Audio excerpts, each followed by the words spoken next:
कार्य यहाँ पर हो रहा है। रिपब्लिक की परिभाषा आपको क्लियर हो गई, ठीक है। अब हमारा नेशनल मोटो क्या है? सत्यमेव जयते, ट्रुथ अलोन ट्रम्प्स, यानी कि सच की हमेशा विजय होती है।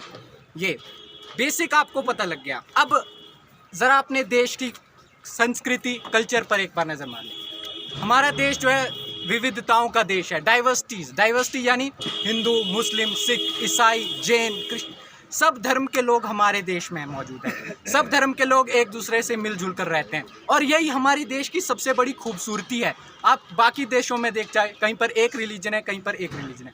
हमारे यहाँ की सबसे बड़ी खूबसूरती क्या है कि हमारे यहाँ पर सब लोग भाईचारे के साथ हर धर्म के लोग लेते हैं, ठीक है। हमारा देश एक डेमोक्रेटिक देश है, तो डेमोक्रेसी में यानी मेजॉरिटी विंस, ठीक है, बहुमत के साथ चलते हैं। चीज़ें वहाँ गलत हो जाती हैं जब उसी बहुमत का फ़ायदा लोग गलत तरीके से उठाते हैं।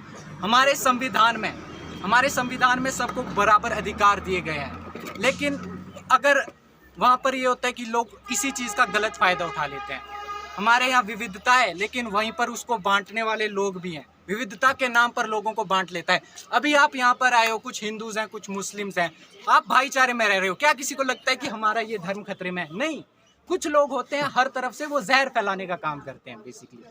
तो अगर आपको हमारे संविधान में 6 मूल अधिकार हैं, अगर प्रॉब्लम्स पे हमने बात कर ली, चलो सॉल्यूशंस पे बात करते हैं, ठीक है। हम ऐसे प्रॉब्लम ओरिएंटेड बन गए हैं। सॉल्यूशंस की बात करें, हमारा संविधान सबसे बड़ा होता है इस देश में, ठीक है। संविधान में 6 बेसिक फंडामेंटल राइट्स दिए गए हैं। वो फंडामेंटल राइट्स अगर आपके मस्तिष्क में है, अगर आपके माइंड में है, तो आपको कोई भी गुमराह नहीं कर सकता। अगली बार आपको कोई भी गुमराह करेगा, आपके धर्म के नाम पे कोई जहर भरेगा कि भाई तू खतरे में है, तू खतरे में है, तो ये फंडामेंटल राइट्स आपको पता होना चाहिए, ठीक है। मेन राइट टू इक्वालिटी यानी आप सब बराबर हैं। आपका धर्म जो भी है, आप किस लिंग से हो, कौन सा आपका कलर है, कोई मैटर नहीं करता, आप सब बराबर हो।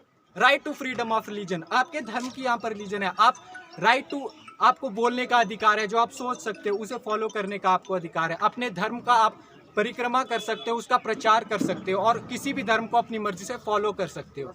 और अगर आपको ऐसा लगता है कि आपकी संस्कृति पर खतरा है, नहीं, कल्चरल एंड एजुकेशनल राइट्स, हमारी संस्कृति और हमारी परंपराओं को बचाने का हमारे पास पूरा अधिकार है, ठीक है। और अंत में न्याय, राइट टू कॉन्स्टिट्यूशनल रेमेडीज, आपके साथ कुछ नाइंसाफ़ी होती है, आप न्याय का दरवाज़ा हमेशा आपके लिए खुला है। 6 चीज़ें अगर आपको पता है तो सवाल ही नहीं उठता गुमराह होने का। अब 69.8% हिंदू आबादी है, तो 14.5% मुस्लिम आबादी है। अब कोई आकर कहे कि हिंदू खतरे में है, सवाल ही नहीं उठता। अब कोई कहे मुस्लिम खतरे में है, देख लीजिए 14% आबादी मुस्लिम्स की है, 79% हिंदूज़ की है। इतने साल से अगर हम इकट्ठे रह रहे हैं तो प्यार ही है ना वो 80% हिंदू और 20% मुस्लिम का, तो खतरे में तो कोई भी नहीं है, ठीक है। जो लोग आपको भड़काते हैं ना, सीधी बात, ना हिंदू मुस्लिम है ना मुसलमान खतरे में, सोच ये रही तो हिंदुस्तान खतरे में। तो बस ज़्यादा टाइम ले